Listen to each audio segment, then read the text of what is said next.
Hi అండి అందరికీ. ఈరోజు మనం సైన్స్ కంటెంట్కి సంబంధించి మనకి 6 చాప్టర్స్ అనేవి ఉన్నాయి కదండి. అందులో చివరి చాప్టర్ ఏంటంటే మన పర్యావరణం.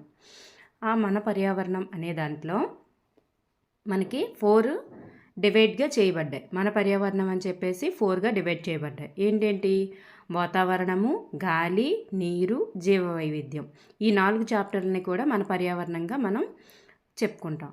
అయితే ఇందులో నీరు అనే చాప్టర్ నుంచి ఈరోజు మీకు బిట్లు అనేవి ఇచ్చానన్నమాట. అయితే ఈ నీరు అనే చాప్టరు మనకి ఏ క్లాసెస్లో ఉంది? 3rd class and 4th class and 5th and 7th ఇలా 4 క్లాసెస్లో ఉంది. ఈ 4 క్లాసెస్లో ఉన్న బిట్స్ అన్నీ మీకు కవర్ చేస్తూ, ఇంకా బిట్స్లో మనకి కవర్ కానివి ఏవైనా మ్యాటర్ అనేది ఉంటే దాన్ని మీకు బిట్ రూపంలో అందించడం జరిగింది. ఇక్కడ ఫస్ట్ 3rd క్లాస్లో మనకి నీరు ప్రకృతి వరం అని ఇవ్వబడింది, 4th నీరు అని ఇవ్వబడింది, 5thలో నీరు ఎంతో విలువైనది అని ఇవ్వబడింది, 7thకి వచ్చేసరికి మురుగునీటి కథ అని చెప్పేసి మనకి ఇవ్వడం జరిగింది. ఇలా మనం first 3rd, next 4th, 5th, 7th ఇలా బిట్లు అనేది చూసుకుందాం ఎక్కడ ఎలా ఇచ్చారని చెప్పేసి.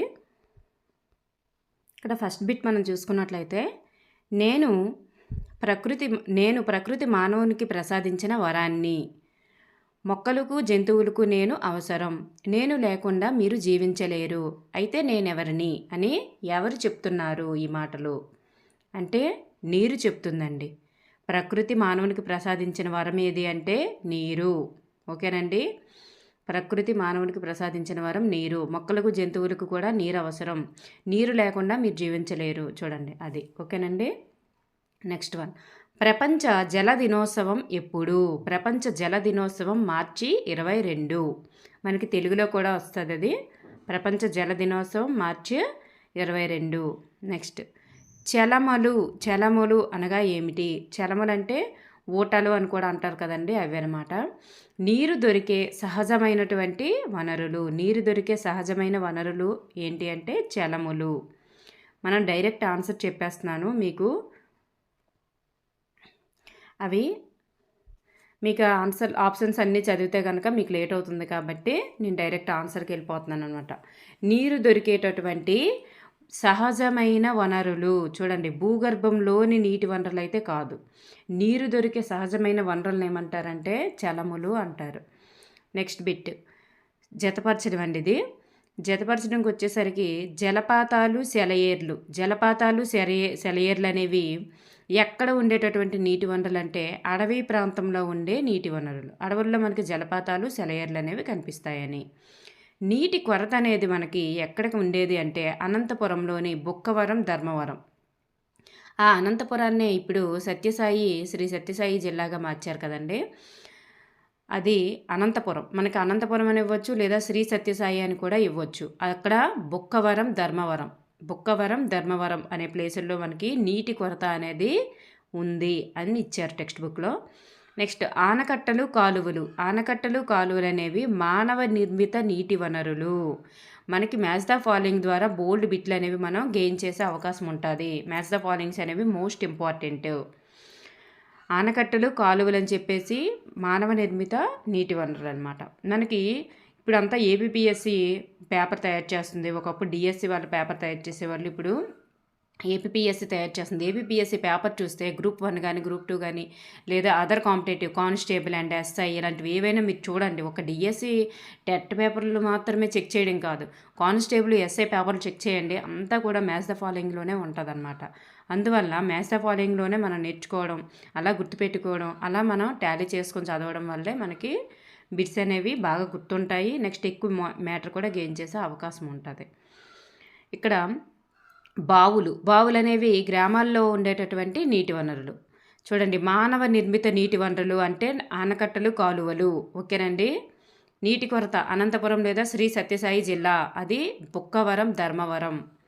నెక్స్ట్ వన్, ఈ క్రింది వానిలో సరి అయినవి ఏవి అంటే మనకు బీసీ అనేవి సరి అయినవి అని ఇచ్చారు కాబట్టి సరి అయినవి ఇక్కడ ముందు నేర్చుకుందాం ఏంటి సరి అయినవని. భూభాగం 3 వంతుల నీటితో నిండి ఉంది. ప్యాకెట్లలో ఉన్న నీటిని వాడవచ్చు, కానీ ఎక్కువ కాలం నిల్వ ఉంచకూడదు. చూడండి, ఓకేనా. అయితే ఇప్పుడు సరికానివి ఏమిచ్చారు అక్కడంటే మనకు లభించే అన్ని వనరులు నీటిని తాగగలము అని ఇచ్చారు ఆప్షన్ ఏలో. అన్ని వనరుల నీటిని మనం తాగగలమండి. కొన్ని దగ్గర మురుగునీరు ఉంటుంది, కొన్ని దగ్గర ఫ్లోరైడ్ ఎక్కువగా ఉంటుంది. అలా మనం అన్ని నీటిని తాగలేం కాబట్టి అది రాంగ్ ఆన్సర్. నెక్స్ట్, ఆంధ్రప్రదేశ్ ప్రభుత్వ పాఠశాలల్లో నీటి గంట అనేది 4 సార్లు మోగుతుందని ఇచ్చారు. కానీ నీటి గంట అనేది 3 సార్లు మోగుతుందండి. అది దేనికి ఇచ్చారని చెప్పేసి మనం ముందుకు చూద్దాం. నెక్స్ట్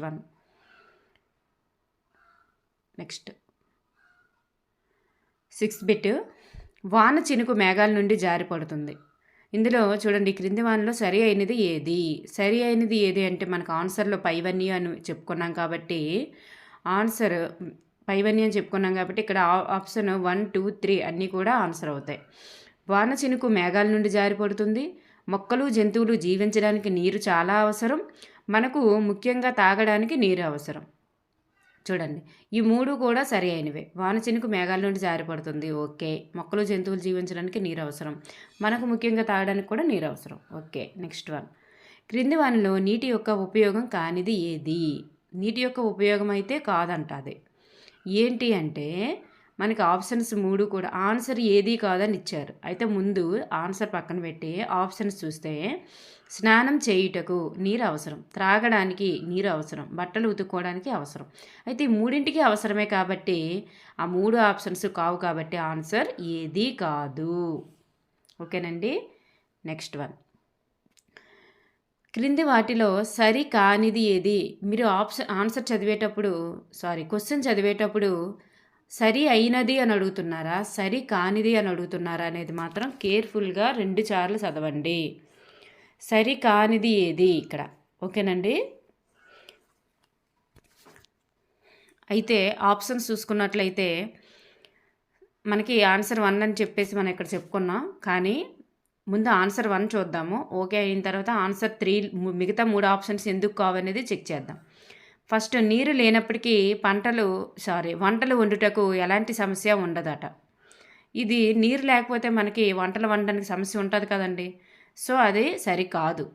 అయితే మిగతా ఆప్షన్ చూస్తే నేలను శుభ్రం చేయుటకు నీరు అవసరం, మొక్కలు పెంచడానికి నీరు అవసరం, కిందన ఏది కాదని ఇచ్చారు. ఏది కాదు అని అంటే 3 కూడా సరికాదు అయినప్పుడు మాత్రం ఏది కాదని పెట్టాలి. 3 కూడా సరి అయినవి అయినప్పుడు మాత్రమే ఏది కాదని పెట్టాలి. కానీ అందులో సరికాంది ఆల్రెడీ ఉంది కాబట్టి ఫస్ట్ది సరికాదు కాబట్టి సరికాదని పెట్టేయడమే, అంతే. నెక్స్ట్ బిట్ చూస్తే క్రింది వానిలో నీటి యొక్క ఉపయోగం ఏది? నీటి యొక్క ఉపయోగం ఏది అంటే ఆన్సర్ మనకి ABCD 4 కూడా మనం చెప్పుకున్నాం కాబట్టి ఇక్కడ ఆన్సర్ ఏమవుతుంది అంటే క్రింది వానిలో నీటి యొక్క ఉపయోగము పైవన్నీ కూడా అవుతుంది. అంటే నిప్పు అగ్నిని ఆర్పడానికి, వ్యవసాయానికి, చేపల పెంపకానికి మరియు కట్టడాల కోసం, అంటే ఇల్లులు గట్ట భవనాలు కట్టడాల కోసం కూడా నీటిని ఉపయోగిస్తామని ఇక్కడ అర్థం. నెక్స్ట్ బిట్ చూసుకుంటే క్రింది వానిలో సరికానిది ఏది? చూడండి, అన్నీ సరికాదు. ఆల్రెడీ ఈ బిట్ రిపీట్ అయింది. నెక్స్ట్ 1, క్రింది వాణిని జతపరచండి. చూడండి, మ్యాచ్ ద ఫాలోయింగ్ అంటేనే మనం మోస్ట్ ఇంపార్టెంట్. ప్రపంచ జల దినోత్సవం మార్చి 22 ఆల్రెడీ చెప్పుకున్నాం. నీటి యొక్క సహజ వనరు ఏది అంటే నది అండి. నది నీటి యొక్క సహజ వనరు, అంటే ఇక్కడిచ్చిన వాటిలో. నెక్స్ట్, మానవ నిర్మిత నీటి వనరు ఏది? ఆనకట్టలు అని చెప్పేసి మనం అనుకున్నాం కదండి ఆల్రెడీ. ఆనకట్టలు అనేవి, కాలువలు అనేవి మానవ నిర్మిత నీటి వనరులు. ఓకేనండి. నెక్స్ట్ 1, క్రింది వానిలో సరి అయినది లేదా సరి అయినవి ఏవి అని ఇచ్చారు. ఇక్కడ మన ఆన్సర్ AB మాత్రమే సరి అయినవి అని చెప్పుకున్నాం. అయితే AB ఆన్సర్లు చూసినాక C ఎందుకు సరికాదు అనేది చూద్దాం. ఇక్కడ రైతులు నీరు లభ్యమైనప్పుడు మాత్రమే పంటలు పండించగలరు. అవును కదా, నీరు లేకపోతే పండించలేరు కదా. సో అది సరి అయినది. బావి ఒక మానవ నిర్మిత నీటి వనరు, అది కూడా సరి అయినదే. మానవ నిర్మిత నీటి వనరు. బావి అనేది మనం తవ్వితేనే ఉంటుంది, తవ్వకపోతే బావిలనే ఉంటాయండి? బావిలనే ఉండవు కదా. భూమి అటంతట బావిలు తయారు చేసేస్తుందా? లేదు కదా. సో మానవ నిర్మిత నీటి వనరు, ఆ 2 కూడా సరి అయినవే. అయితే ఇక్కడ బిట్ మనం 2 రకాలుగా ఆలోచించాలి. మానవ నిర్మిత నీటి వనరు ఏదనేసి అనేటప్పుడు ఇక్కడ ఆనకట్టలు, కాలువలతో పాటు బావులు కూడా మీరు గుర్తుపెట్టుకోవాలని నేర్చుకోండి. నెక్స్ట్ సరస్సు అనేది ఒక మానవ నిర్మిత నీటి వనరు అని ఇచ్చారు ఇక్కడ. సరస్సుల్లో రకాలు ఉన్నాయండి. మనం తయారు చేసుకున్న సరస్సులు ఉన్నాయి, లేదా భూమి ఒక పెద్ద గుంతల్లా ఉన్న ప్లేసుల్లో చెరువులు అనేవి ఏర్పడటం కూడా ఉన్నాయి. కాబట్టి సరస్సు అనేది మానవ నిర్మిత నీటి వనరు అయితే కాదు. అందువల్ల ఇక్కడ ఆన్సర్ ఏబి మాత్రమే సరైనవి. నెక్స్ట్ వన్, క్రింది వానిలో సరికానివి ఏవి? సరికానివి ఏవి అంటే ఫస్ట్ ఇక్కడ ఆన్సర్లో మనకు బీసీ మాత్రమే సరికావు అని చెప్పారు. బీసీ సరికావు అని చెప్పారు.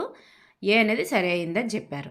అయితే చూడండి, సముద్రము ఒక సహజమైన నీటి వనరు. సముద్రము, నదులు ఇవన్నీ కూడా సహజమైన నీటి వనరులే. వాటిని మనం ఏమైనా గొయ్యిలు తవ్వి మనం ఏమైనా ఏర్పాటు చేసామంటే ఏం కాదు కదా.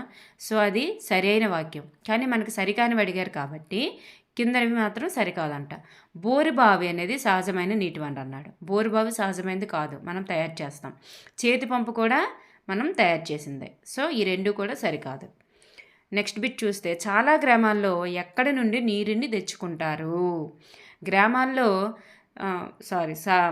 గ్రామాల్లో నీటి వనరులు ఎక్కడి నుండి వస్తాయి అని అంటే బావులు అని మనకి ఇవ్వడం జరిగిందండి టెక్స్ట్ బుక్లో. చాలా గ్రామాల్లో నీటిని ఎక్కడి నుండి తెచ్చుకుంటారంటే బావుల నుండి తెచ్చుకుంటారు. నెక్స్ట్ బిట్ చూసుకున్నట్లయితే సాధారణంగా వేసవికాలంలో ఎండిపోయే నీటి వనరులు ఏవి? వేసవికాలంలో ఎండిపోయేవి ఏవి ఎండిపోతాయి అంటే మనకి ఇక్కడ సముద్రాలు వేసవికాలంలో ఎండవు, నదులు ఎండవు, బావులు ఎండిపోతాయి, చెరువులు ఎండిపోతాయి. సో మనకి ఇక్కడ ఆన్సర్ అనేది సిడి మాత్రమే ఆన్సర్ అవుతుంది. నెక్స్ట్ వన్, క్రింది వానిలో సరి అయినది ఏది? సరి అయినది ఏది? మనకు ఆన్సర్ ఫస్ట్ది సరి అయినదని ఇచ్చాము. అయితే మిగతా 3 కూడా ఎందుకు సరికావనేది చూద్దాం. ఫస్ట్ది భూభాగం 3 వంతుల నీటితో కప్పి ఉంది. మనకు అందరికీ తెలిసింది ఆ విషయం. సో అది సరైన వాక్యం. నెక్స్ట్ 2, 3 ఎందుకు సరికావు? నీటి వనరుల నుండి మనకు లభించే నీటిని నేరుగా తాగవచ్చు. నేరుగా తాగిస్తే ఏమవుద్దండి? నీటి వనరులు మనకు చెరువులో నీరు ఉంది, ఆ నీటిని డైరెక్ట్గా తాగేస్తే ఏమవుద్ది? అందులో మురికి ఉంటుంది కాబట్టి మనకి వ్యాధులు సంభవించే అవకాశం ఉంటుంది. సో అది రాంగ్ ఆన్సర్. నీటి కాలుష్యము మన ఆరోగ్యంపై ఎలాంటి ప్రభావం కలుగు చేయదట. ఎందుకు కలుగు చేయదు? చేస్తుంది. సో ఈ రెండు కూడా సరైనవి కావు. సో లాస్ట్ ఆప్షన్ ఏది కాదని ఇచ్చారు. మీరు అనుకుంటారు ఏది కాదని ఇచ్చారు కాబట్టి అదే ఆన్సర్ ఏమని. కానీ మీద దాంట్లో సరికానిది ఆల్రెడీ ఉంది కాబట్టి అందుకు మనము సరైనది ఆల్రెడీ ఉంది కాబట్టి దాన్ని మాత్రం మనం ఉంచుకోవాలన్నమాట. నెక్స్ట్ వన్, క్రింది వానిలో సరికానిది ఏది? సరికానిది ఏది? చూడండి, ఆన్సర్ 3 అనేది సరికాదు అని ఇచ్చారు. మీద 3 మిగతావన్నీ సరైనవి అని ఇచ్చారు. అయితే ఫస్ట్ ఆప్షన్ మనం స్వచ్ఛమైన నీటిని మాత్రమే తాగాలి. ఓకే, సరి అయినది. ప్రభుత్వం సురక్షితమైన మంచినీటి పథకం ద్వారా ప్రజలకు స్వచ్ఛమైన నీటిని అందిస్తుంది. చూడండి, సురక్షితమైన మంచినీటి పథకము ప్రజలకు నీటిని ప్రభుత్వం ఏ రకంగా అందిస్తుంది? సురక్షితమైన మంచినీటి పథకం ద్వారా. అది బిట్టు. ఈ రెండు సరి అయినవే కాబట్టి చూడండి, థర్డ్ది సరికాదు. సీలు వేయని లేదా సీసాలలో, ప్యాకెట్లలో చాలా కాలం నిల్వ ఉండే నీటిని ఉపయోగించినప్పటికీ మనకు ఎలాంటి అనారోగ్యం కలగదంట. ఎందుకు కలగదు? కలుగుతుంది. సో అది సరి అయినది కాదనమాట. నెక్స్ట్ వన్, క్రింది వానిలో సరి అయినది మాత్రమే ఏది? సరి అయినది ఏది అంటే మనకి ఇక్కడ 2 ఇచ్చారు. 2 మనకి ఇచ్చారు కాబట్టి 2 వాక్యాలు చూద్దాం. మనం తాగే నీరు శుభ్రంగాను సూక్ష్మజీవులు లేకుండా ఉండాలి. ఎస్, కరెక్టే. నెక్స్ట్, నీటిని శుభ్రం చేయడానికి అత్యంత సాధారణమైన పద్ధతి ఏది అంటే బాష్పీభవనం అంట. అత్యంత సాధారణమైన పద్ధతి. చూడండి, మీరు బిట్టిని గెస్ చేయండి. అత్యంత సాధారణమైన పద్ధతి బాష్పీభవనం అయితే కాదండి. నెక్స్ట్, తాగే ముందు నీటిని కాచి చల్లార్చి తాగాలి. ఇది మనకు అందరికీ తెలిసిందే. సో నీటిని శుద్ధి చేయడానికి అత్యంత సాధారణమైన పద్ధతి బాష్పీభవనం కాదు. సో అక్కడ ఆన్సర్ ఏమవుతుందంటే ఏసీ మాత్రమే సరి అయినది, బి సరి అయినది కాదు. నీటిని శుద్ధి చేయడానికి అత్యంత సాధారణమైన పద్ధతి ఏదంటే మరిగించడం. బాష్పీభవనం కాదని చెప్పుకున్నాం కదండి, మరిగించడం. అందుకే మీకు అక్కడ ఆన్సర్ నేను ఇవ్వలేదు. ఓకేనండి, డైరెక్ట్గా గుర్తుపెట్టుకోండి. నెక్స్ట్ వన్, విద్యార్థులకు తగినంత నీటిని తాగేలా చేయడం కోసం తద్వారా చూడండి, ఇక్కడ మనకి 2 రకాల బిట్లు అనేవి 3 రకాల బిట్లు కూడా మనం ఇక్కడ గెయిన్ చేయాలి. ఎలా అంటే చూడండి, విద్యార్థులను తగినంత నీటిని తాగేలా చేయడం కోసం, తద్వారా విద్యార్థులను నిర్జలీకరణకు గురికాకుండా చూడడం, ఆరోగ్యంగా ఉంచడం కోసం ఆంధ్రప్రదేశ్ ప్రభుత్వం వారు పాఠశాలల్లో పరిచయం చేసినది ఏమిటి? ఏంటి పరిచయం చేశారండి? డైరెక్ట్ ఆన్సర్ చేసుకుందాం. నీటి గంట. దానిని 3 సార్లు కొడతారనమాట. నీటి గంట అనేదాన్ని పరిచయం చేసింది, దాన్ని 3 సార్లు కొడతారు. ఆ నీటి గంట చూడండి, ఇప్పుడు బిట్లు చూద్దాం. నీటి గంటను ఏ ప్రభుత్వం వారు పరిచయం చేశారు? విద్యార్థులకు తగినంత నీటిని తాగేలా చేయడం కోసం నీటి గంటను ఏ రాష్ట్ర ప్రభుత్వం పరిచయం చేసింది అని అడుగుతారు. ఆంధ్రప్రదేశ్. ఒక బిట్ అయింది. నెక్స్ట్ బిట్, నీటి గంటను ఎన్నిసార్లు ఆంధ్రప్రదేశ్ ప్రభుత్వం వారు పాఠశాలల్లో ఏర్పాటు చేసిన నీటి గంటను ఎన్నిసార్లు మ్రోగిస్తారు? 3 సార్లు. నెక్స్ట్ బిట్ చూస్తే, ఆంధ్రప్రదేశ్ ప్రభుత్వము నీటి గంటను ఏర్పాటు చేయడం వెనుక ఉండేటటువంటి ఉద్దేశం ఏమిటి? చూడండి, విద్యార్థులకు తగినంత నీటిని తాగేలా చేయడం కోసం.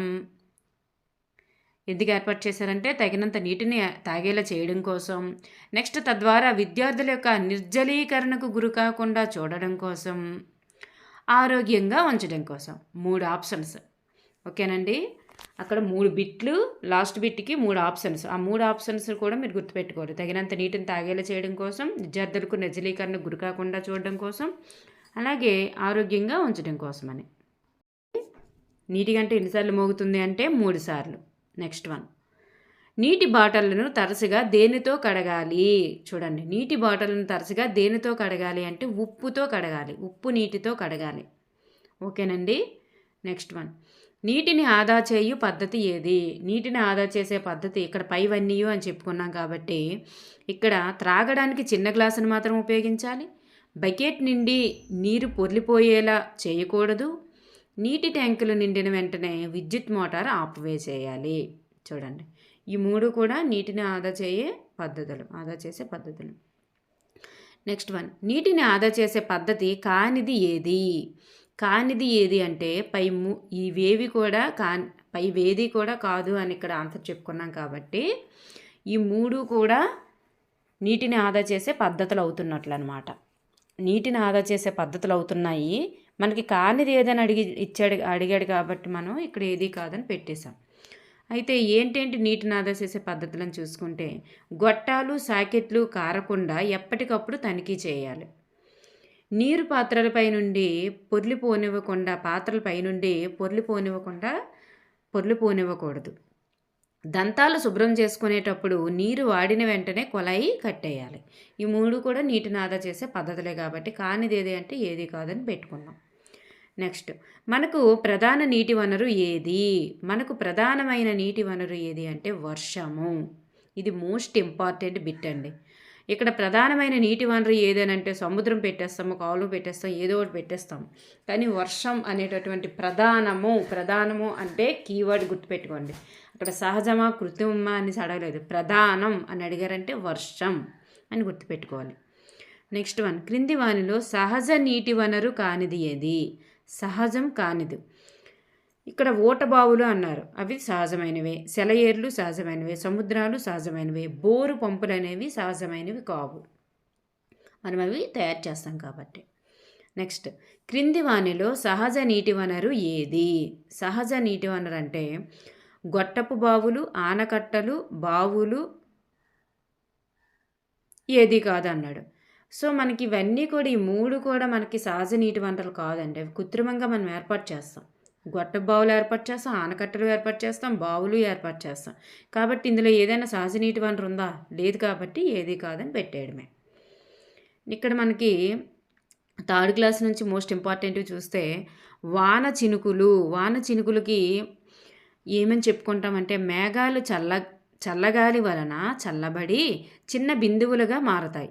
ఈ చిన్న బిందువులనే వాన చినుకులు అంటారు.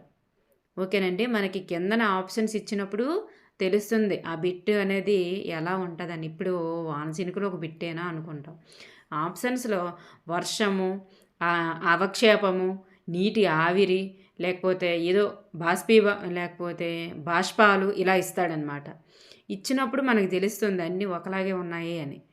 అందుకు మనం ఆర్ద్రత అనేది అలాంటివి ఏమైనా ఇచ్చారనుకోండి మనకు అర్థం కాదు. అందువలన వాన చినుకులు, మేఘాలు చల్లగాలి వలన చల్లబడి చిన్న నీటి బిందువులుగా మారుతాయి. దాన్ని ఏమంటారంటే వాన చినుకులు అంటారని గుర్తుపెట్టుకోండి. నీటి యొక్క ప్రధాన వనరు, ప్రధాన అంటే వర్షము. నీటి యొక్క ప్రధాన వనరు వర్షం. నీరు లభించే స్థలాలను ఏమంటారు? నీటి వనరులు. నీరు లభించే స్థలాలనే నీటి వనరులు అంటారు. ఎక్కడ నీరు లభిస్తే చాలు అది నీటి వనరే. బోర్ అవ్వచ్చు, కొలై అవ్వచ్చు, కాలువలు అవ్వచ్చు, సముద్రం అవ్వచ్చు, నది అవ్వచ్చు, అవన్నీ కూడా నీటి వనరులే అవుతాయి. అవి సహజమా కృత్రిమమా అనేది కాదు, అది నీటి వనర కాదా అంతే.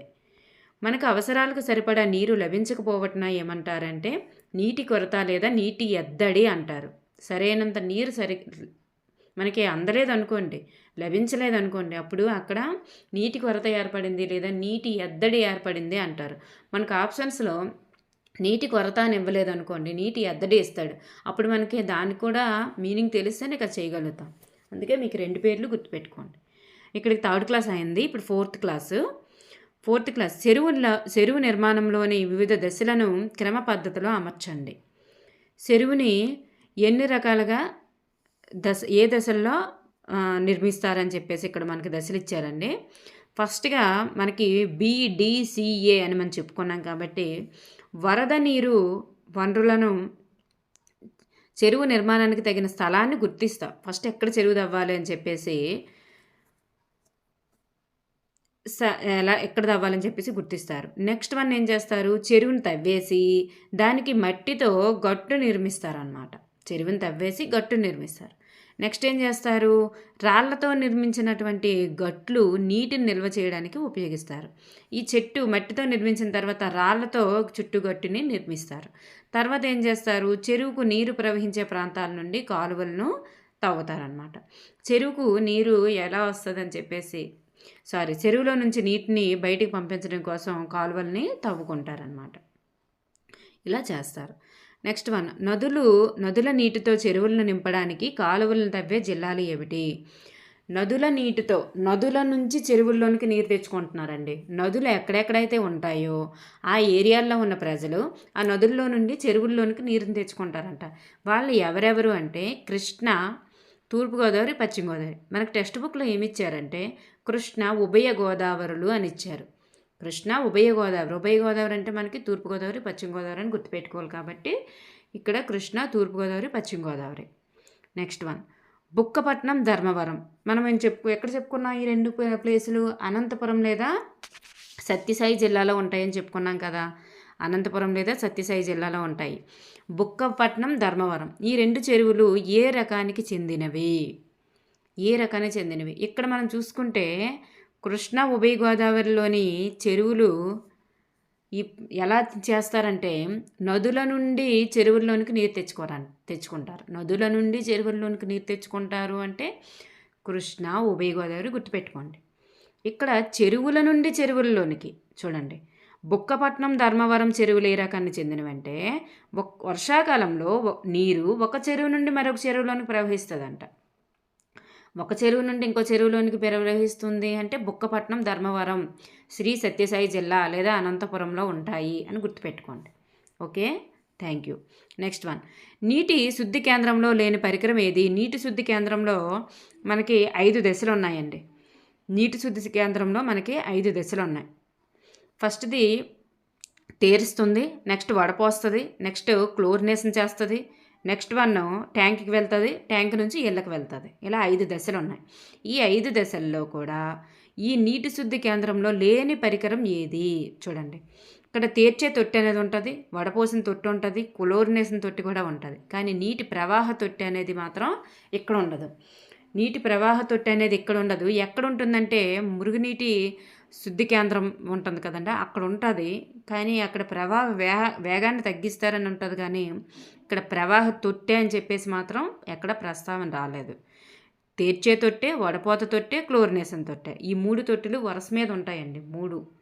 నెక్స్ట్ ట్యాంక్కి వెళ్ళిపోద్ది, ట్యాంక్ నుంచి ఇళ్ళకి వస్తుంది. అది 4వది, 5వది. ఓకే, అలా ఉంటాయన్నమాట. నెక్స్ట్, చెరువులోని నీటిని శుద్ధి చేయడంలో ఉండే దశలు ఏమిటి? చెరువులోని నీటిని శుద్ధి చేయడంలో ఉండే దశలు ఏమిటి అంటే 5 దశలు. చెరువులోని నీటిని శుద్ధి చేయడంలో ఉండే దశలు ఏంటండి? 5 చెప్పుకున్నాం కదండి ఆల్రెడీ. అవే నీటిని తేర్చడం, వడపోయడం, క్లోరినేషన్ చేయడం, ట్యాంక్కి పంపించడం, నెక్స్ట్ ఇళ్ళకి పంపించడం అలా. నెక్స్ట్ చెరువులు ఎండిపోవడానికి ముఖ్య కారణం ఏమిటి? చెరువులు ఎందుకు ఎండిపోతాయండి? తక్కువ వర్షం సరిగా పడకపోవడం, నీటి దారులు మూసుకుపోవడం. అంటే చెరువుల్లోనికి ఎలా అయితే నీరు వచ్చి చేరుతుంటుందో ఆ నీటి దారులు అనేవి మూసుకుపోవడం వల్ల కూడా చెరువుల్లో నీరు అనేది ఎండిపోతుంది అన్నమాట. నెక్స్ట్ వన్, క్రింది వానిలో సరికానిది ఏది? చూడండి. నీటి చుక్కలు మేఘాల నుండి కిందకి రావడాన్ని ఏమంటారంటే వర్షం అంటారు. అది ఓకే, సరి అయినదే. చుక్కలు చూడండి, నీటి చుక్కలు మేఘాల నుండి కిందకి రావడాన్ని అనే వర్డ్ వచ్చింది అంటే దాన్ని వర్షం అని గుర్తుపెట్టుకోండి. నెక్స్ట్, ఆ రావడాన్ని అనే కాకుండా నీటి చుక్కలు మేఘాల నుండి కిందకి వచ్చేటటువంటి ప్రక్రియను ఏమంటారు? ప్రక్రియ అని వచ్చింది అనుకోండి, అక్కడ మీకు వేరే ఆన్సర్ వస్తుందండి.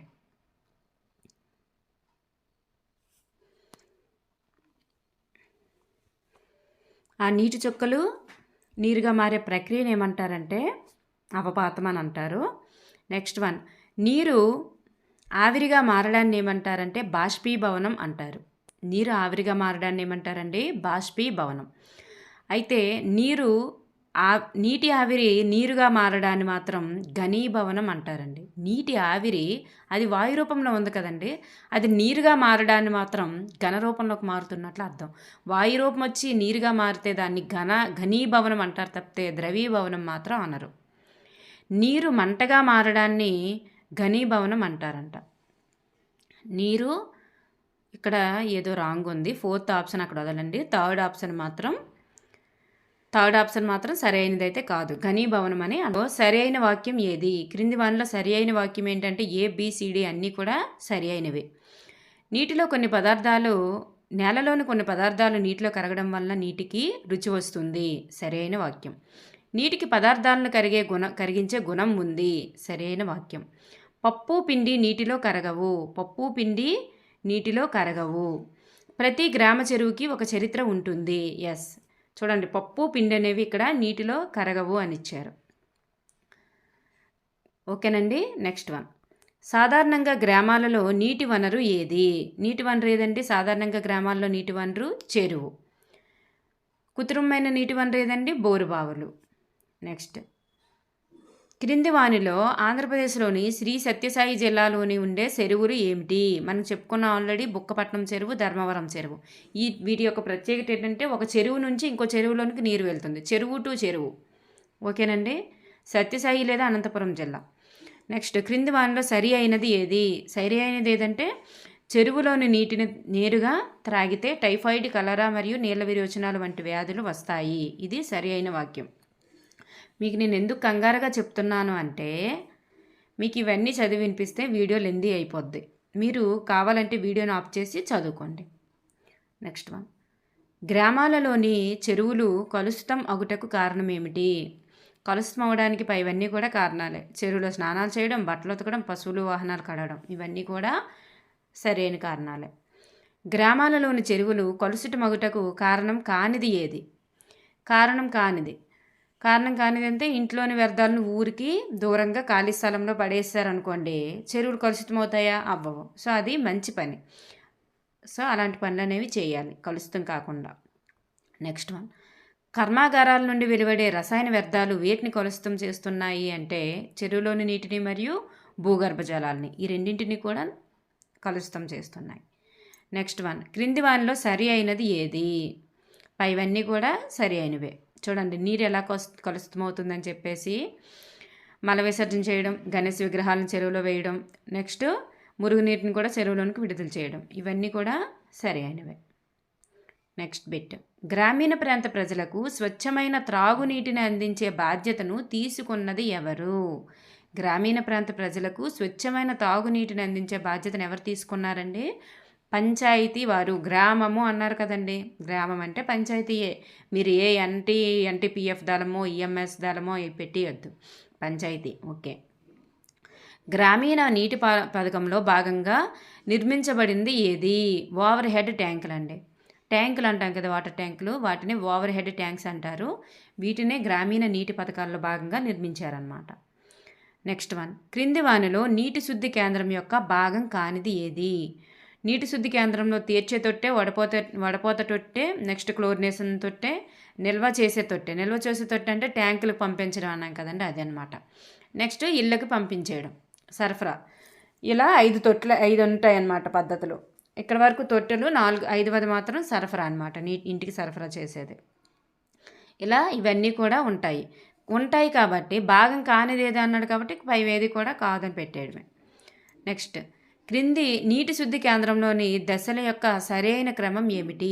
చూడండి, నీటి శుద్ధి కేంద్రంలో ఫస్ట్ చెరువు లేదా నది నుండి నీరు తీసుకొని ఫస్ట్ది తీర్చే తొట్టె, 2 వడపోత తొట్టె, 3 క్లోరినేషన్ తొట్టె, 4 నిల్వ చేసే తొట్టె, 5వది ఇల్లుకు పంపించడం.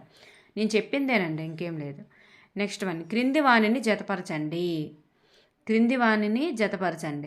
తీర్చే తొట్టెలో ఏముంటుందంటే ఆకులు, చిన్న చిన్న కొమ్మల వంటివి తొలగించబడతాయి. వడపోత తొట్టెలో వడపోత తొట్టె ద్వారా ఏం చేస్తారంటే చిన్న చిన్న పదార్థాలన్నింటినీ తొలగిస్తారనమాట. క్లోరినేషన్ తొట్టెలో ఏం చేస్తారంటే సూక్ష్మజీవులు చంపబడతాయి. అక్కడ సూక్ష్మజీవుల్ని చంపుతారనమాట అక్కడ. నెక్స్ట్, నిల్వ చేసే తొట్టెలో ఏం చేస్తారంటే ఇక్కడ నుంచి నీటిని సరఫరా చేస్తారు. ట్యాంకులు, నిల్వ చేసే తొట్టె అంటే ట్యాంకులో నిల్వ ఉంచడం. నెక్స్ట్, క్రింది వాటిలో సరి అయినది ఏది? సరి అయినది ఏదంటే 2 కూడా సరి అయినవే. శుద్ధి చేయని నీటిలో హానికరమైన సూక్ష్మజీవులు ఉంటాయి. కాచి చల్లార్చిన నీటిని తాగడం అనేది మంచిది. ఈ 2 కూడా సరి అయినవే. నెక్స్ట్ వన్, క్రింది వానిలో సరికానిది ఏది? సరికానిది ఏదంటే పై 2 కూడా సరి అయినవే కాబట్టి ఆన్సర్ మనం ఏది కాదని తీసుకున్నాం. పై 2 కూడా సరి అయినవే. ఏంటేంటి? నేలలోని కొన్ని పదార్థాలు నీటిలో కరగడం వలన నీటికి రుచి వస్తుంది. నీటికి పదార్థాలను కరిగించే గుణం ఉంది. నేలలోని కొన్ని పదార్థాలు నీటిలో కరగడం వల్ల నీటికి రుచి వస్తుందని చెప్పుకున్నాం. నీటికి పదార్థాలను కరిగించే గుణం కూడా ఉందని చెప్పుకున్నాం. నెక్స్ట్, నీటి తొట్టి శుద్ధి చేసేటటువంటి ప్రక్రియలో తీర్చే తొట్టిలో ఏం జరుగుతుంది? తీర్చే తొట్టె అన్నది ఉంది కదండి, దాంట్లో ఏం జరుగుతుందంటే ఫస్ట్ తొట్టెలో నీటిలోని ఇసుక రేణువులు కిందకి చేరుకుంటాయి. నీటిలోని ఇసుక రేణువులు అనేవి కిందకి చేరుకుంటాయి అన్నమాట. నెక్స్ట్ వన్, నీటిని శుద్ధి చేసేటటువంటి ప్రక్రియలో క్లోరినేషన్ తొట్టెలోనికి ఏం కలుపుతారంటే బ్లీచింగ్ పౌడర్ అనేది కలుపుతారు. నెక్స్ట్ వన్, నీటి శుద్ధి దశలలోని క్లోరినేషన్ చేయబడినటువంటి నీటికి ఏ తొట్టికి పంపుతారు? ఇక్కడ క్లోరినేషన్ అయిపోయిన తర్వాత ఏం చేస్తారండి? నిల్వ చేసే తొట్టె అంటే అదే ఓవర్ హెడ్ ట్యాంకులకి పంపిస్తారనమాట. నెక్స్ట్ వన్, క్రింది వానిలో సరికానిది ఏది? సరికానిది ఏదంటే 2 సరైనవి కాబట్టి మనం ఇక్కడ ఆన్సర్ ఏది కాదని పెట్టుకున్నాం. సూర్యరశ్మి వల్ల నీరు ఆవిరిగా మారుతుంది. చెరువులోనికి మట్టి నిక్షేపాలను తీసి పొలంలో వేసినట్లయినా చెరువుల్లో నీటి మట్టం అనేది పెరుగుతుంది. అంతే కదండి. అందుకే ఇప్పుడు ఈ మధ్యన గ్రామీణ ఉపాధి హామీ పథకం ద్వారా చెరువులు అనేవి మనకి శుద్ధి చేస్తున్నారనమాట. ఇలా మట్టి నిక్షేపాలను తీసి పొలాల్లో ఇచ్చేస్తున్నారు. నెక్స్ట్ వన్, నీరు ఆవిరిగా మారేటటువంటి ప్రక్రియను ఏమంటారు? బాష్పీభవనం. బాష్పం అంటేనే ఆవిరి, సో బాష్పాలుగా మారిపోయి వెళ్ళిపోవడాన్ని బాష్పీభవనం అంటారు. నెక్స్ట్, ఏ ప్రక్రియ వలన నీటి ఆవిరి మేఘాలుగా మారుతాయి? నీటి ఆవిరి, ఇక్కడ పొగ అనేది మంచు అనేది నీటి ఆవిరి అనేది మేఘాలుగా మారుతుంది. ఆ నీరు ఎండకి నీటి ఆవిరిగా మారి అలా మేఘాలుగా మారడాన్ని ఏమంటారంటే ఘనీభవనము అంటారు. వాటర్లా మారడాన్ని ఘనీభవనం అంటారు. ఇక్కడ బాష్పీభవనము, ఘనీభవనము, వర్షము, అవక్షేపం వీటి యొక్క డిఫరెన్స్ అనేది మనం చూసుకున్నట్లయితే బాష్పీభవనం అంటే నీరు ఆవిరిగా మారేటటువంటి ప్రక్రియ. ఫస్ట్ వన్ చూడండి, బాష్పీభవనం అంటే సముద్రాల్లో నీరు ఎండకి ఎండ వలన నీరు ఆవిరిగా మారుతుంది కదండి, దాన్ని బాష్పీభవనం అంటారు. ఈ ఆవిరిగా మారిన నీరు ఇంకొంచెం పైకి వెళ్ళి మేఘాలుగా నీటిగా మారుతుంది కదండి, అది ఆ మేఘాలుగా మారి ఆ మేఘాలు చల్లబడి మనకి చిన్న చిన్న నీటి బిందువులుగా వస్తాయి కదండి, ఆ నీటి బిందువులను ఏమంటారంటే ఘనీభవనం అంటారు. నీటి ఆవిరి నీరుగా మారుతుంది అంటే చాలు, లేదా మేఘాలు చల్లబడి కిందకి వస్తున్నాయన్నా చాలు, అది ఘనీభవన ప్రక్రియ. నెక్స్ట్, వర్షం అంటే నీటి చుక్కలు మేఘాల నుండి కిందకి రావడాన్ని వర్షం అంటాం. కానీ ఈ నీటి చుక్కలు మేఘాల నుండి కిందకి పడేటటువంటి ప్రక్రియ అని మెన్షన్ చేశారంటే అది అవక్షేపం. ప్రక్రియను ఏమంటారు అంటే అవక్షేపం. ఓకేనండి. నెక్స్ట్ నీటి చుక్కలు మేఘాల నుండి కిందకి రావడం వర్షం. నీరు భూమి ఉపరితలం నుండి బాష్పీభవనం చెంది మేఘాలుగా ఏర్పడుట, మేఘాలు చల్లబడి మళ్ళీ భూమి మీద వర్షం రూపంలో చేరుట, ఈ మొత్తం ప్రక్రియను ఏమంటారండి? నీటి చక్రము లేదా జలచక్రం అంటారు. ఈ క్రింది వానిలో నీటిలో కరిగేటటువంటి పదార్థం ఏది? నీటిలో కరిగే పదార్థం ఏది అంటే చక్కెర కరుగుతుంది, ఉప్పు కరుగుతుంది, పాలు కరుగుతాయి. చక్కెర, ఉప్పు, పాలు కరుగుతాయి. కానీ నీటిలో కరగని పదార్థం ఏది అంటే నూనె అనేది కరగదు. మనకు టెక్స్ట్ బుక్లో డైరెక్ట్గా మెన్షన్ చేశారు నూనె అనేది కరగదు అని. సముద్రపు నీటి యొక్క రుచి ఎలా ఉంటుంది? సముద్రపు నీటి యొక్క రుచి ఉప్పుగా ఉంటుంది. నెక్స్ట్ వన్, క్రింది వానిలో కృష్ణానదిపై నిర్మించిన బహుళార్థ సాధక నిర్మాణం ఏది? బహుళార్థ సాధక నిర్మాణం ఏది అంటే నాగార్జున సాగర్ ఆనకట్ట మరియు శ్రీశైలం ఆనకట్ట. ఈ రెండు కూడా కృష్ణానదిపై నిర్మించినటువంటి ఆనకట్టలు.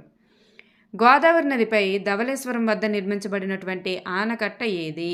బ్యారేజ్ ఏది అంటే barrage sir Arthur Cotton barrage అండి. ధవళేశ్వరం వద్ద సర్ ఆర్థర్ కాటన్ అనేటటువంటి బ్యారేజ్ని నిర్మించడం జరిగింది. నెక్స్ట్ వన్, క్రింది వానిని జతపరచండి. కృష్ణానది యొక్క జన్మస్థలం మహాబలేశ్వరం. ఎక్కడుంది? మహారాష్ట్ర పశ్చిమ కనుమల్లోని మహాబలేశ్వరం. కృష్ణానది యొక్క పొడవు 1400 కిలోమీటర్లు. కృష్ణానదికి గల మరొక పేరేంటి? కృష్ణవేణి. పొడవైన నదుల్లో భారతదేశంలో కృష్ణానది యొక్క స్థానం ఎంత అండి? 4వ స్థానం. ఇలా మనకి ఇవ్వబడింది. నెక్స్ట్, క్రింది వానిలో సరికానిది ఏది? సరికానిది ఏది అంటే బి మాత్రమే సరికాదు. నాగార్జున సాగర్ కృష్ణానదిపై 1967లో నిర్మించబడింది. అది సరి అయినదే. నాగార్జున సాగర్ ఆనకట్టకి మొత్తం ఎన్ని కాలువలు ఉన్నాయంటే 4 కాలువలను ఇచ్చారు. ఇక్కడ 4 కాలువలు అయితే కాదు. సో మనకి ఇక్కడ ఆన్సరు బి మాత్రం సరికాదండి. నెక్స్ట్ వన్, క్రింది వానిలో కృష్ణానది యొక్క ఉపనది కానిదేది?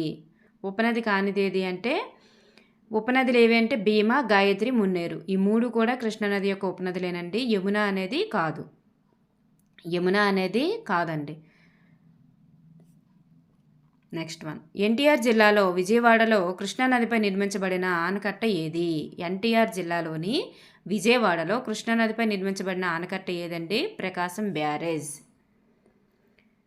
నీటిని నిల్వ చేయుటకు నిర్మించినది ఏది? నీటిని నిల్వ చేయడానికి ఏంటి నిర్మిస్తారండి? ఆనకట్టలు, జలాశయాలు. ఈ రెండు కూడా నిర్మిస్తారు. మానవ జీవితంపై ప్రతికూల ప్రభావాన్ని చూపునది ఏది? ప్రతికూల ప్రభావాన్ని ఏవి చూపుతాయంటే వరదలు, కరువులు. ఈ రెండు కూడా ప్రతికూల ప్రభావాన్ని చూపిస్తాయన్నమాట. నెక్స్ట్ వన్, తెలంగాణ, ఆంధ్రప్రదేశ్ రాష్ట్రాలను పాక్షికంగా వేరు చేస్తూ కృష్ణానది చివరగా కృష్ణా జిల్లాలో ఏ ప్రాంతం వద్ద బంగాళాఖాతంలో కలుస్తుంది? చూడండి, రెండుగా విడిపోద్దండి కృష్ణానది. చివరగా కృష్ణానది ఆంధ్రప్రదేశ్, తెలంగాణ 2 రాష్ట్రాలను పాక్షికంగా వేరు చేస్తుంది. రెండుగా విడిపోవడం కాదు, రెండుగా వేరు చేస్తుంది అనమాట. వేరు చేసి కృష్ణా జిల్లాలోని ఏ ప్రాంతం వద్ద కలుస్తుందంటే హంసల దీవి వద్ద ఆంధ్రప్రదేశ్, తెలంగాణ రెండింటిని వేరు చేస్తుంది అనమాట. నెక్స్ట్, ఏ నదిని కూడా ఇవ్వచ్చు కాబట్టి అక్కడ కృష్ణా నదిని గుర్తుపెట్టుకోండి. నదుల్లో నీరు కలుషితమవుటకు గల కారణం ఏంటంటే మానవ చర్యలే. అంటే బట్టలు ఉతకడం, స్నానాలు చేయడం ఇవన్నీ ఉంటాయి కదండి, ఇవి అనమాట. ప్రకాశం బ్యారేజీ యొక్క పొడవు ఎంత అంటే 1.2 కిలోమీటర్లు. 1.2 కిలోమీటర్లు. క్రింది వాక్యాల్లో సరి అయిన వాక్యం ఏది? క్రింది వాక్యాల్లో సరి అయినది ఏదండి? ఈ పైవన్నీ కూడా సరి అయినవే. చూడండి, గుర్తుపెట్టుకోండి, అవన్నీ కూడా మీరు ఒకసారి చదువుకోండి. నెక్స్ట్ వన్, క్రింది వానిలో సరికాని జత ఏది? సరికాదు అంటే మిగతా 3 సరి అయినవని. నాగార్జున సాగర్, శ్రీశైలం ఆనకట్టలు కృష్ణానదిపై నిర్మించబడినవి. Sir Arthur Cotton barrage Godavari నదిపై నిర్మించబడింది. నెక్స్ట్, ప్రకాశం బ్యారేజ్ విజయవాడలో ఉంది. ప్రకాశం బ్యారేజ్ కృష్ణానదిపై నిర్మించబడింది కదండి. నెక్స్ట్, భీమా, గాయత్రి, ఘటప్రభ, కోయన ఇవి గోదావరి నది యొక్క ఉపనదులు అయితే కాదు. నెక్స్ట్ వన్, సరి అయిన జతను గుర్తించండి. సరి అయిన జత పైవన్నీ కూడా సరి అయినవే. బోట్ రైడింగ్ అనేది శ్రీశైలంలో ఉంటుంది, శ్రీశైలంలో ఉంటుందండి. నెక్స్ట్ చేస్తారు. పర్యాటక ప్రదేశం అనేది భవానీ ద్వీపము. భవానీ ద్వీపం అనేది పర్యాటక ప్రదేశం. తుంగభద్ర నది యొక్క వరదలు ఎప్పుడు వచ్చాయంటే 2009లో రావడం జరిగింది. ఇది మోస్ట్ ఇంపార్టెంట్, చూడండి ఒకసారి. నాగార్జున సాగర్ ఆనకట్ట ఈ 2 జిల్లాల మధ్య నిర్మించబడింది. నాగార్జున సాగర్ ఆనకట్ట నల్గొండ మరియు గుంటూరు జిల్లాల్లో మధ్యలో నిర్మించబడింది. నల్గొండ, గుంటూరు జిల్లాల మధ్యలో నిర్మించబడింది. కృష్ణా నది ఈ జిల్లాల గుండా ప్రవహిస్తుంది. ఏ జిల్లాలండి? పల్నాడు, నంద్యాల, ఎన్టీఆర్. పల్నాడు, నంద్యాల, ఎన్టీఆర్. పెన్నా నది ఈ జిల్లా గుండా ప్రవహించదు. ఏ జిల్లా గుండా అండి ప్రవహించదు? చిత్తూరు గుండా ప్రవహించదు. అంటే కడప, నెల్లూరు, అనంతపురం. కడప, నెల్లూరు, అనంతపురం గుండా ప్రవహిస్తుంది అని గుర్తుపెట్టుకోవాలి. నల్లటి నీరు నూనెతో కలిపి ఉన్న వ్యర్థ నీరును ఏమని పిలుస్తారు? మురుగునీరు అని పిలుస్తారు. ప్రపంచంలో ఎంతమందికి పరిశుద్ధమైన నీరు అందుబాటులో లేదు? 1 మిలియన్ కంటే ఎక్కువ మందికి పరిశుద్ధమైన నీరు అందుబాటులో లేదు. 1 బిలియన్ కంటే ఎక్కువ మందికి. జీవితానికి నీరు లేదా జీవం కోసం జలం కార్యాచరణపై యుఎన్ఓ క్రింది దశాబ్దాన్ని అంతర్జాతీయ జల దశాబ్దంగా ప్రకటించింది. ఏదండి? 2005 టు 2015. దాని యొక్క థీమ్ ఏంటి? జీవం కోసం జలం. అంతర్జాతీయ జల దశాబ్దం యొక్క థీమ్ ఏంటి అని అడుగుతారు. ఉద్దేశం ఏంటంటే జీవం కోసం జలం. దశాబ్దం ఇప్పుడు 2005 టు 2015. ఎవరు గుర్తించారు? యుఎన్ఓ గుర్తించింది, ప్రకటించింది. ఎవరు ప్రకటించారంటే యుఎన్ఓ ప్రకటించింది.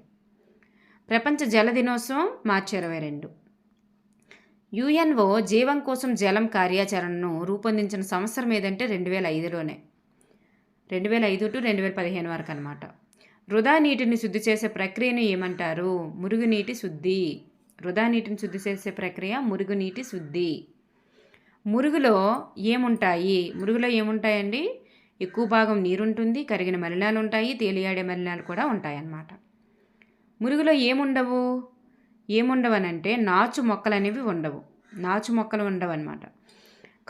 కర్బన కలుస్తాలు ఉంటాయి, పూతికాహారులు ఉంటాయి, అకర్బన కలుస్తాలు కూడా ఉంటాయి. నాచు మొక్కలు అయితే ఉండవంట. పూతికాహారులు మురుగులో ఉంటాయి. మురుగులో ఉండేటటువంటి అకర్బన మలినాలు ఏమిటి? చూడండి, ఇవి మోస్ట్ ఇంపార్టెంట్. అకర్బన మలినాలు అంటే నైట్రేట్లు ఉంటాయి, పాస్పేట్లు ఉంటాయి, లోహాలు కూడా ఉంటాయంట. నైట్రేట్లు, పాస్పేట్లు, లోహాలు. ఓకేనండి. సాల్మొనెల్లా పారాటైఫీ అనేటటువంటి బ్యాక్టీరియా వలన కలిగే వ్యాధి ఏమిటి? టైఫాయిడ్. టైఫాయిడ్ దేని వలన కలుగుతుంది? బ్యాక్టీరియానా, వైరస్నా, శిలీంధ్రమా అని ఇవ్వచ్చు. బ్యాక్టీరియా వలన. బ్యాక్టీరియా పేరేంటి? సాల్మొనెల్లా పారాటైఫీ. మురుగులో ఉండేటటువంటి పోషకాలు ఏమిటి? మురుగులో ఉండే పోషకాలు phosphorus, nitrogen, sodium, hydrogen, potassium, carbon. ఇవన్నీ కూడా మురుగులో ఉండేటటువంటి పోషకాలండి. Phosphorus, nitrogen, sodium, hydrogen, potassium, carbon. ఇవన్నీ కూడా మురుగులో ఉండేటటువంటి పోషకాలు. ఆక్వేరియంలో వాయు ప్రసరణ కోసం ఉపయోగించేది ఏమిటి? ఏరేటర్. ఏంటండి? ఏరేటర్ అనేటటువంటిది ఉపయోగిస్తారు. నెక్స్ట్, మురుగునీటి చెరువుల వెంబడి ఏ చెట్లను పెంచాలి? యూకలిప్టస్. ఏ చెట్లను పెంచాలండి? యూకలిప్టస్ చెట్లను పెంచాలి. నెక్స్ట్ వన్, ఇక్కడ నమూనా 1, 2, 3, 4 మనకు టెక్స్ట్ బుక్లో అలాగే మెన్షన్ చేశారు కాబట్టి నమూనా 1, 2, 3, 4 అనేవి చూసుకుంటే నమూనా 1 శుద్ధి చేయడానికి ముందు ఉపయోగిస్తారు. నమూనా 2 వడపోసిన ద్రావణం. వాయు ప్రసరణ తర్వాత. నమూనా 3 ఏంటంటే వడపోసిన ద్రావణం. నమూనా 4 ఏంటంటే క్లోరిన్ కలిపిన నీరు అనమాట. క్లోరిన్ లేదా అక్కడ మనకి ఓజోన్ అని కూడా ఇచ్చారండి. క్లోరిన్ లేదా ఓజోన్ ద్వారా పంపిన నీరు అని ఇచ్చారనమాట. క్లోరిన్ కలిపిన నీరు అనమాట. ఇవి 4 కూడా నమూనాలు గుర్తుపెట్టుకోవాలి. Most important. ఇలాగే మ్యాచ్ ద ఫాలోయింగ్ ఇవ్వచ్చు, లేదా మనకి డైరెక్ట్ బిట్లు కూడా అడగచ్చు. నమూనా 1 అంటే శుద్ధి చేయడానికి ముందు. నమూనా 2 అంటే వాయు ప్రసరణ తర్వాత. నమూనా 3 అంటే వడపోసిన ద్రావణం. నమూనా 4 అంటే క్లోరిన్ కలిపిన నీరు. ఇలాంటివి మీరు స్క్రీన్ షాట్లు చేసుకొనైనా రాసుకొనైనా సరే మీరు 1-2 రోజులు మీరు కంఠస్థ పెడితే వచ్చేస్తాయి వాటి యొక్క ఆర్డర్. నెక్స్ట్ వన్, మురుగునీటిలో విరోచనాలను కలిగించేటటువంటి ప్రోటోజోవన్లు ఏమిటి? విరోచనాలను కలిగించేవి ఏవి? కిందన ఆప్షన్లో బిట్టిస్తాడు, అలా కూడా బిట్టివ్వచ్చు. ప్రోటోజోవన్లు. ఓకేనండి. సరైన వాక్యాన్ని ఎంపిక చేయమండు. ఈ రెండు కూడా మనకి సరైనవే. మురుగునీటిలో విరోచనాలను కలిగించే ప్రోటోజోవన్లు ఉంటాయి. కలరా వ్యాధిని కలిగించే బ్యాక్టీరియా వింబ్రియో కలరా. కలరా వ్యాధిని కలిగించేది సూక్ష్మజీవి ఏమిటి అని అంటాడు. కిందన బ్యాక్టీరియా, వైరస్, శిలీంధ్రం ఇలా ఇస్తాడు. ప్రోటోజోవన్ అని. మనకి ఏంటి గుర్తు రావాలి? బ్యాక్టీరియా గుర్తుకు రావాలి. బ్యాక్టీరియా పేరు వింబ్రియో కలరా. ఓకేనండి. Next bit. మురుగునీటిలో చూడండి, క్రింది వాటిలో సరి అయిన వాక్యాన్ని ఎంపిక చేయమన్నాడు. సరికాని వాక్యాన్ని ఎంపిక చేయమన్నారు. సరికాని వాక్యం మనకి ఫస్ట్ది అయితే సరికాదండి. మురుగునీటిలో కర్బన మలినాలు ఉండవని ఇచ్చారు. ఉండవెందుకు? ఉంటాయి కదా, మనకు తెలుసు కదా. నెక్స్ట్, పెరుగుతున్న మంచినీటి కొరతను గల కారణాలు జనాభా పెరుగుదల, కాలుష్యము, పారిశ్రామిక అభివృద్ధి, సరైన నీటి నిర్వహణ లేకపోవడం మరియు ఇతర కారణాలు. ఇవన్నీ కూడా సరైనది. కాబట్టి మనకి సరికానిది ఎంచుకోమన్నారు కాబట్టి ఆప్షన్ 1 మాత్రమే సరికాదు. నెక్స్ట్, డబ్ల్యూడబ్ల్యూటీపీని విస్తరించగా. డబ్ల్యూడబ్ల్యూటీపీ అంటే waste water treatment plant. Next మనకి చూస్తే ఇక్కడ మనకి బిట్లు ఉన్నాయి చూడండి. మురుగునీటి శుద్ధి ప్రక్రియ మనకి 4 దశల్లో జరుగుతుంది. ఫస్ట్ శుద్ధి చేయడానికి ముందు వాయు ప్రసరణ, తర్వాత వడపోత ద్రావణం, తర్వాత క్లోరిన్ కలిపిన నీరు. ఇలా 4 దశలు కదండి. ఈ 4 దశల్లో మురుగునీటి శుద్ధి చేయడానికి ముందు అనే దాంట్లో బార్ స్క్రీనులు గుండా పంపుతారనమాట మురుగునీటిని. ఎలా పంపుతారంటే బార్ స్క్రీనులు గుండా పంపుతారు. నెక్స్ట్, వాయు ప్రసరణ తర్వాత ఏం చేస్తారంటే ఇందులో నీటి వేగాన్ని తగ్గించి, ఎందుకు తగ్గిస్తారంటే ఇసుక, దుమ్ము, గులక అడుగు భాగానికి చేరేటట్లు చేయడానికి నీటి యొక్క వేగాన్ని తగ్గిస్తారు. నెక్స్ట్, వడపోత ద్రావణం. అలా తగ్గించిన తర్వాత ఆ నీరు వస్తుంది కదండి, దాన్ని ఏం చేస్తారంటే స్కాపర్తో తొలగిస్తారు. స్కాపర్తో ఆ ఇసుక, దుమ్ము, గులక వంటి వాటిని తొలగిస్తారు. స్కాపర్తో తొలగించితే వచ్చిన మురికి నీరుని ఏమంటారంటే ఆ వచ్చిన బురదని ఏమంటారంటే స్కాపర్తో తొలగించగా వచ్చిన బురదని ద్రవరూప స్లడ్జ్ లేదా బురద అంటారు. ద్రవరూప స్లడ్జ్ లేదా బురద అంటారనమాట. అలా. నెక్స్ట్, క్లోరిన్ కలిపినటువంటి నీరు. క్లోరిన్ కలిపిన నీటిలో క్లోరిన్ మరియు ఓజోన్ వంటి రసాయనాలతో క్రిమిరహితం చేస్తారు. ఓకేనండి. నెక్స్ట్, ఇక్కడ మనకి మురుగునీటి చెరువుల వెంబడి ఏ చెట్లను పెంచాలంటే యూకలిప్టస్ చెట్లను పెంచాలని ఇచ్చారు. ఎందుకంటే అవి మురుగునీటిని వేగంగా గ్రహించి స్వచ్ఛమైన నీటి ఆవిరిని వాతావరణంలోనికి విడుదల చేస్తాయి కాబట్టి. నెక్స్ట్ 2016 సంవత్సరంలో స్వచ్ఛ భారత్ అనే కార్యక్రమాన్ని ఎప్పుడు ప్రారంభించారంటే 2016లో ప్రారంభించారు. ఈ స్వచ్ఛ భారత్ కార్యక్రమాన్ని ఎందుకు ప్రారంభించారని చూసుకున్నట్లయితే ఎప్పుడు అంటే 2016. ఎందుకు అంటే సరైన మురుగునీటి పారుదల కోసం ప్రతి ఒక్కరికి మరుగుదొడ్లను అందించడం కోసం. చూడండి, వాటి యొక్క ఉద్దేశాలు అనేవి మోస్ట్ ఇంపార్టెంట్. నెక్స్ట్, వానపాముల ద్వారా మానవ విసర్జన శుద్ధి చేసేటటువంటి మరుగుదొడ్ల రూపకల్పన ఎక్కడ పరీక్షించబడింది? వానపాముల ద్వారా మానవ విసర్జన శుద్ధి చేసేటటువంటి మరుగుదొడ్ల రూపకల్పన ఎక్కడ పరీక్షించబడింది? భారతదేశంలోనే పరీక్షించబడింది. మనకి షెడ్లు అనేవి ఏర్పాటు చేశారండి ప్రతి గ్రామ పంచాయతీలకు కూడాను. ఇలాంటివన్నింటి కోసం. నెక్స్ట్, ఈ వానపాముల ద్వారా పరీక్షించారు. అంటే దానికి సెప్టిక్ ట్యాంకుల్లోనికి పంపిస్తే ఏం జరుగుతుందని చెప్పేసి. ఇలా ఈ విధానంలో మానవ విసర్జితాలు వర్మీ కేకులుగా మార్చబడతాయంట. వర్మీ కేకులుగా ఈ మానవ విసర్జితాలని వర్మీ కేకులుగా మార్చబడతాయి అన్నమాట. నెక్స్ట్, మనకి మహాత్మా గాంధీ గారు ఒకటి కొటేషన్ ఇవ్వడం